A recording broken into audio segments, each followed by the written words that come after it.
So the first question is asking us what H2O2 would look like if it decomposed into H2O plus O2. So it's gonna look like this. So we're gonna have 4 H2O and then 2 O2s. So this is the graph, and it's asking us to find if this is exothermic or endothermic.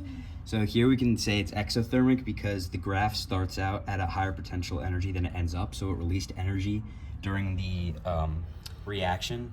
And that's what happens in exothermic reactions. Now, from the same reaction, this is what it would look like if we added a catalyst. So there would be less. Activation. There'd be less activation energy with a catalyst added, and it would happen faster. All right, so for this, it's asking how much oxygen is released during the decomposition of the hydrogen peroxide. So you can see we start with 43.19 grams in total, and you end with 42.58, which is a difference of 0.63 grams. And since only the oxygen is being released as gas, you know that means there's 0.63 grams of oxygen. And if we multiply that out by the weight of, or like a molar mass of oxygen gas, which is 32, because 2 times 16, you get 0.1019 moles of oxygen. So for the next question, it's asking how much grams of hydrogen peroxide decompose to generate the 0.019 moles of oxygen. So if we look at our equation, we have 2 moles of hydrogen peroxide for every mole of oxygen.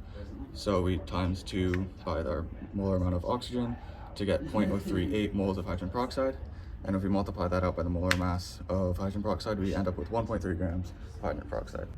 All right, for this next question, it's asking basically if more or less or the same amount would decompose if you were to run the same test for another minute.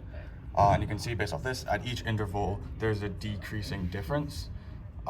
So if you were to run it for a second interval of another minute, it would continue to decrease, and there'd be less total over that minute than in the first minute.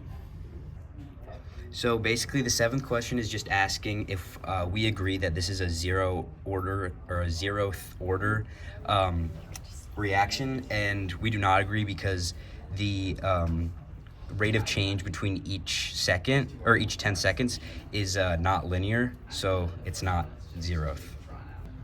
So today's question is asking if some of the mass was lost when it's by spilling out of the beaker, would the total amount of O2 that actually was created be higher or lower than the calculated amount?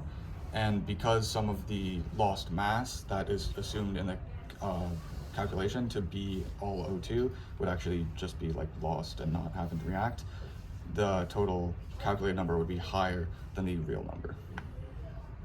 All right, so this is just asking us to balance this equation, which is pretty simple. So if we look on the whiteboard here, I just wrote it out. We have ammonium peroxide disulfate mixed with water, and then that turns into hydrogen peroxide and ammonium bisulfate.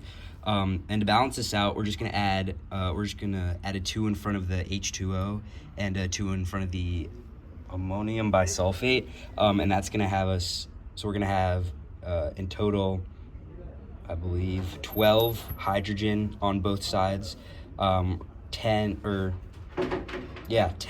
oxygen on both sides, and then 2. I think I got 2 nitrogen, and then 2 sulfur.